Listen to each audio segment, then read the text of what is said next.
Back in 1967, a young man from Toronto who'd coached a little bit of minor hockey took time off from his government job to attend an interview with the new NHL expansion team, the St. Louis Blues. His resume was pretty thin, but his knowledge and passion for the game was vast. He got the job, and it was no mistake. After a successful 5 years helping build a strong startup franchise in St. Louis, this man's pure hockey sense led him to become a key architect of one of hockey's greatest dynasties, the New York Islanders. He stayed with that team for 3 of its 4 Stanley Cups.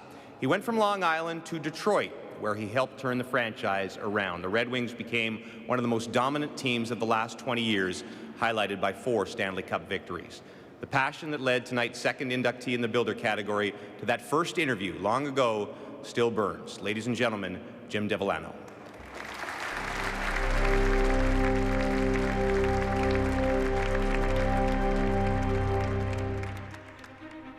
It's not often that a fan of the game becomes one of the most decorated hockey executives in history, but that's the story of Jim Devellano.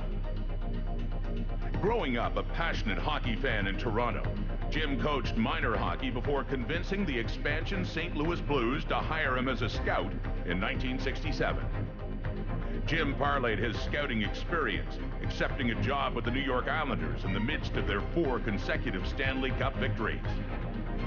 It was there that Jim learned to build a dynasty.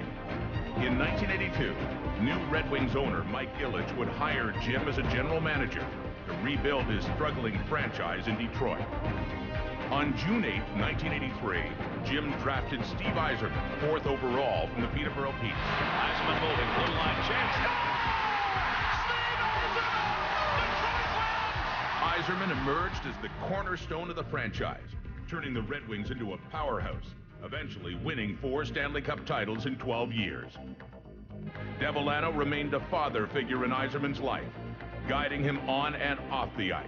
He's been somebody to watch out over me throughout my entire career, both as a player and once I retired, and he's always been there to give me tremendous advice.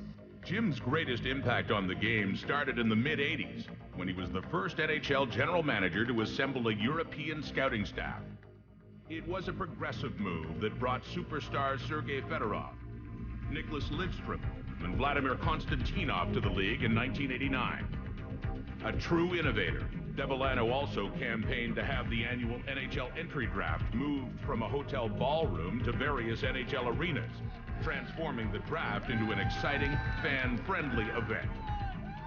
In 1999, Jim suggested that the NHL experiment with a new regular season overtime format with 4 skaters aside. And he goes, backhand shot, he scores! 36 seconds into overtime, Fedorov ends it. It was instituted and is still in operation today. Recognized by the NHL for his contributions to the game, Devellano was awarded the Lester B. Patrick Award in 2009. Jim is currently Senior Vice President for the Red Wings Hockey Club, proudly serving in his 29th season with the team.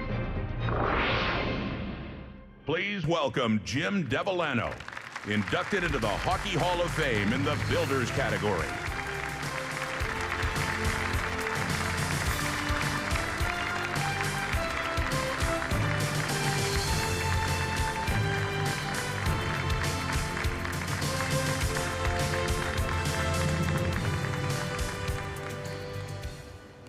Well, it's great to be here. I'd like to acknowledge Commissioner Gary Bettman, IIHF Commissioner Rennie Fazell, and the Hall of Fame people, Bill Hay, Jim Gregory, Kelly Massey. They have just been spectacular in getting this all put together.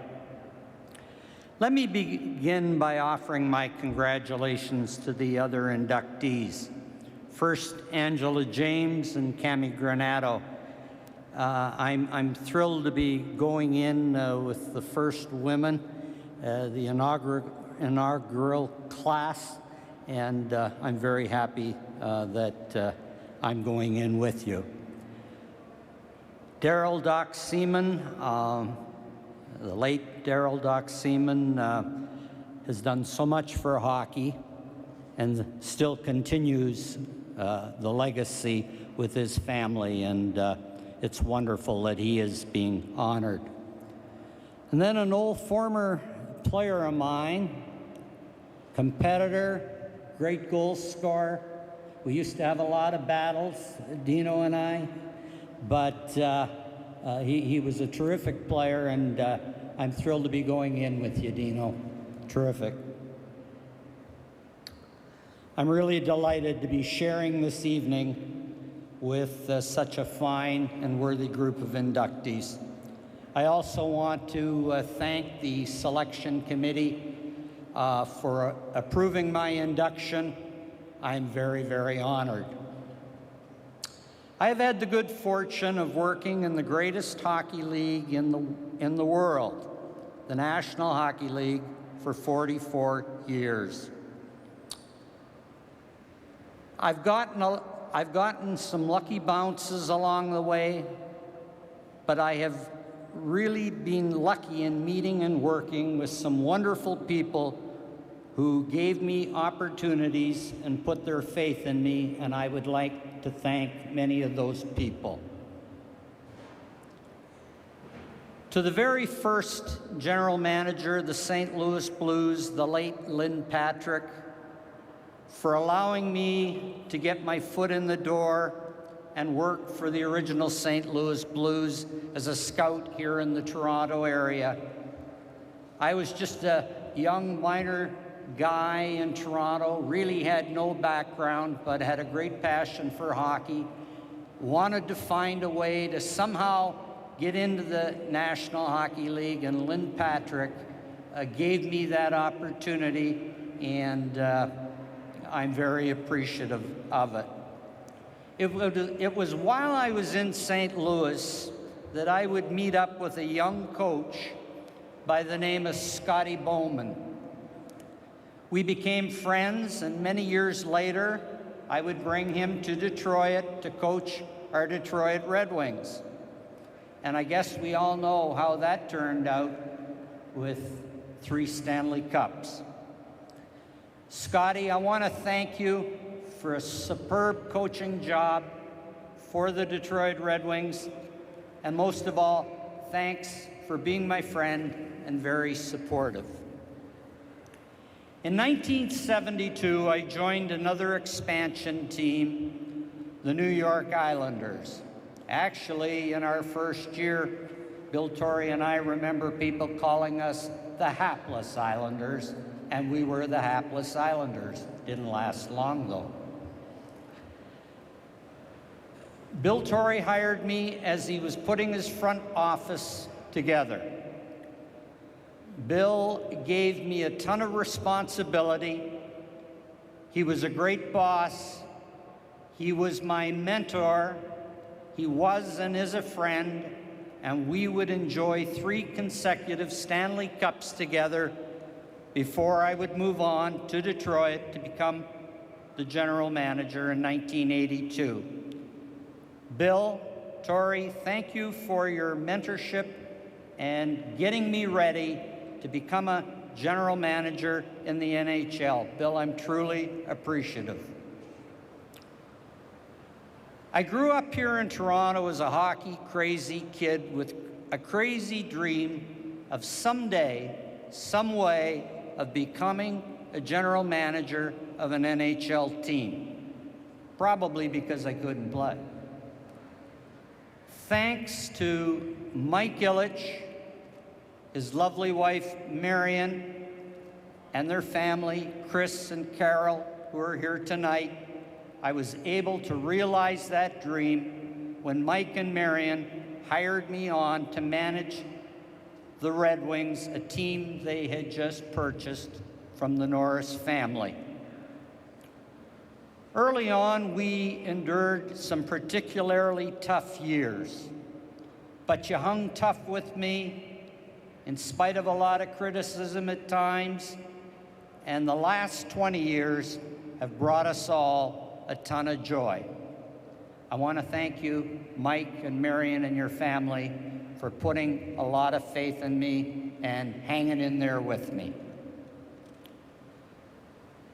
Also during the 1980s, I want to recognize two coaches who did a terrific job for us. My first coach, Nick Delellano, who kind of got our team off and running. He didn't have the best of teams, but he did a terrific job in kind of trying to make us competitive and pushing the team. So I want to thank you, Nick Delellano. In 1985, after a terrible season, we brought in a guy by the name of Jacques Demers, and he was a pepper pot and just did a tremendous job for us, taking us from last place in 1985 to the Final Four against the powerhouse Edmonton Oilers in back-to-back seasons. Jacques reinvigorated hockey in Detroit. He was a good coach. He got the players to play hard for him, and we had a lot of success. Now I believe he's a senator here in Canada. So Jacques, if you're listening, thank you for doing such a good job in getting hockey back on the map in Detroit. I remain the senior vice president of the Red Wings, but the future really belongs to other young men. We have a bright future thanks to Ken Holland, who has been an all-star pupil, a close friend, and a top-notch hockey man. Ken has done just a tremendous job for the Detroit Red Wings, and I want to acknowledge him. And Mike Babcock, our coach, who does a superb job and brought us a Stanley Cup in 2008. And I don't want to forget, because these fellas are very important, the good men who find players for us. Jim Nill, Ryan Martin, Joe McDonnell, and our great European scout, Håkan Andersson. You have done a terrific job drafting year after year, and I can tell you, I am very, very appreciative, and you are the major reason why we continue to have success. Franchises like the New York Islanders of the 1970s and 80s, and the Red Wings of the 90s and 2000s succeed because of Hall of Fame players, and I have been both lucky and blessed to be involved with many. Let's start off with my time with the Islanders. Dennis Potvin, superstar defenseman. Michael Bossy, wonderful, wonderful goal scorer. Tenacious, skilled Brian Trottier, and Billy Smith, who would ravage it up a notch come playoff time, were the glue of those great Islander Stanley Cup teams and that dynasty. And now we go to Detroit. And boy, oh boy, did we get lucky in Detroit. With our very first pick in our first draft in 1983, 4th overall, we chose Steve Yzerman. He was the player we built our franchise around. He was a superstar. He remains a close personal friend of mine, and he was the heart of our team for a remarkable 22 seasons. And now, as the new general manager in Tampa Bay with the Lightning, we can already see the wonderful work that Steve Yzerman has begun with that franchise. Thanks, Steve Yzerman. Let me express my gratitude to another wonderful player who has been such a big, integral part of our success, and that is Nicholas Lidstrom. He is approaching his 20th season with the Red Wings. He is the best defenseman in the Detroit Red Wing history and one of the very best defensemen in the NHL's 93 seasons. We had other huge contributors to our Stanley Cups: Brendan Shanahan, Dominic Hasek, Luc Robitaille, Brett Hull, just to name a few. All were superstars, all came to us late in their careers and helped us win several Stanley Cups. Thanks.